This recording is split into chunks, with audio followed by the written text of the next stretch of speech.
Olá pessoal, tudo bem?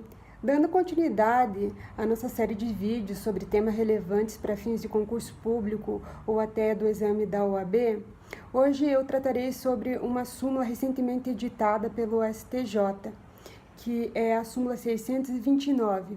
E o que diz esta súmula? Diz que quanto aos danos ambientais, é admissível a condenação do réu, a obrigação de fazer ou não fazer cumulada com a de indenizar. E o que o STJ quis dizer com a adição dessa súmula?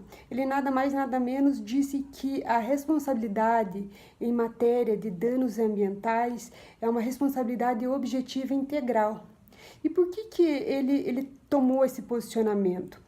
Porque a matéria de direito ambiental diz respeito a uma matéria de direitos difusos e coletivos, de bens transindividuais, de matérias tão afeitas à nossa coletividade, com sede até em nossa Constituição, no artigo 225, quando diz que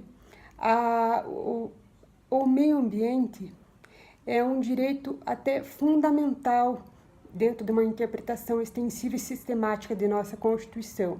Mas voltando ao tema da responsabilidade integral, o que essa teoria quer dizer? Quer dizer que a responsabilidade em sede de direito ambiental, ela é uma responsabilidade objetiva, ou seja, que independe da comprovação de dolo ou culpa do agente causador do dano, e ou seja, que não é necessário a comprovação da sua intenção, do dolus malus, da culpa, mediante negligência, imperícia ou imprudência desse sujeito causador, e também é uma responsabilidade integral, ou seja, que irá abranger toda a matéria de direito ambiental. Todas as degradações serão ressarcidas pelo agente causador do dano. E em função disso, agora eu irei fazer também uma parte dentro dessa explicação para fazer uma diferenciação entre essa teoria da responsabilidade objetiva integral e outras teorias que também estão dentro da nossa doutrina em outras matérias, em outras searas. Nós temos, por exemplo, no nosso direito administrativo, a responsabilidade objetiva, ou seja, também depende de dolo ou culpa, da comprovação do dolo ou culpa do sujeito causador do dano administrativo, mas agora fundada em outra teoria, que é a teoria do risco administrativo. Como nós sabemos, no artigo 37, parágrafo 6º da nossa Constituição, ela abarca essa teoria do risco administrativo e que se difere da teoria do risco, da teoria do direito ambiental, da responsabilidade objetiva integral.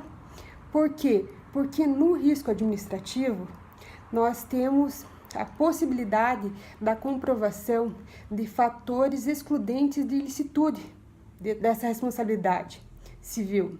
Ou seja, nós sabemos que são 3 as possíveis excludentes de ilicitude.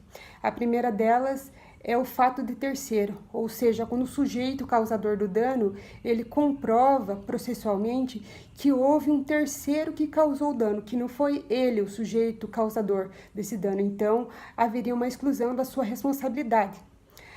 Outros elementos são o caso fortuito e a força maior. Existe uma posição da doutrina que faz uma diferenciação entre o caso fortuito e a força maior. Outra parte da doutrina diz que esses 2 conceitos, eles são análogos, eles são semelhantes. Então, sendo a mesma coisa, não haveria necessidade de distinção conceitual. Mas fazendo uma distinção conceitual, quem aceita essa distinção diz que o caso fortuito é um fato imprevisível causado por um ato humano. E já a força maior é um fato imprevisível causado por uma força da natureza. Por exemplo, uma intempérie da natureza, um furacão, uma tempestade, qualquer caso que seja como detentor a força da natureza. Então, há essa distinção conceitual doutrinária.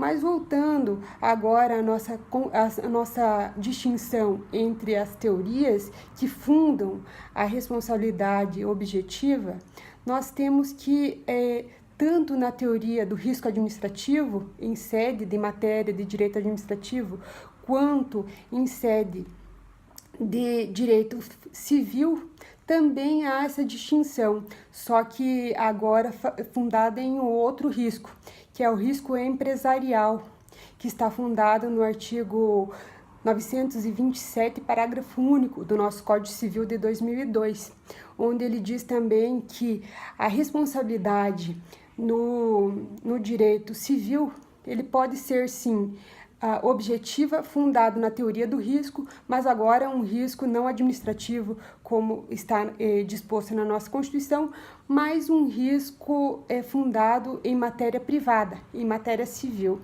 no nosso Código Civil.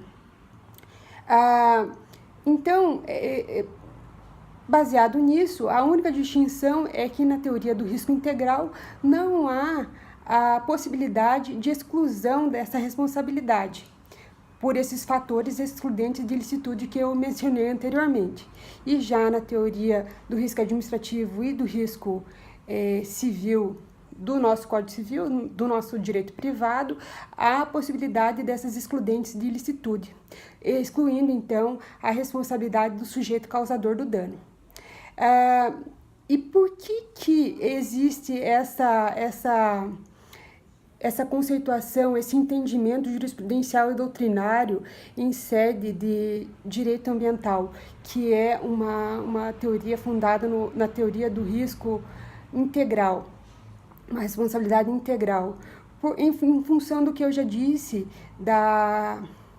de vislumbrar os bens ambientais, o nosso meio ambiental, como um direito fundamental, como um direito difuso e coletivo, transindividual, também em sede de ação civil pública, na nossa lei de ação civil pública, a Lei 7.347 de 1985, onde diz, no seu artigo 3º, mais especificamente, que em sede de ação civil pública, a pessoa que proporá, por exemplo, o Ministério Público ou qualquer outra associação, qualquer outro legitimado da lei, ele proporá essa ação civil pública em face do sujeito que causou o dano ambiental, por exemplo, e poderá, então, condenar, agora voltando à matéria da súmula 629 do STJ, poderá, então, condenar o réu, ou seja, o sujeito causador desse dano ambiental,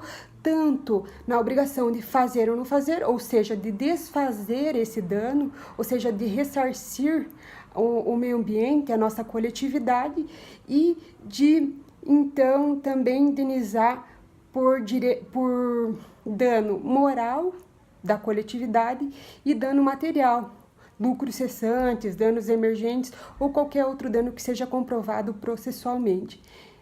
Então, há essa distinção doutrinária, jurisprudencial e sumular das nossas teorias de responsabilidade civil.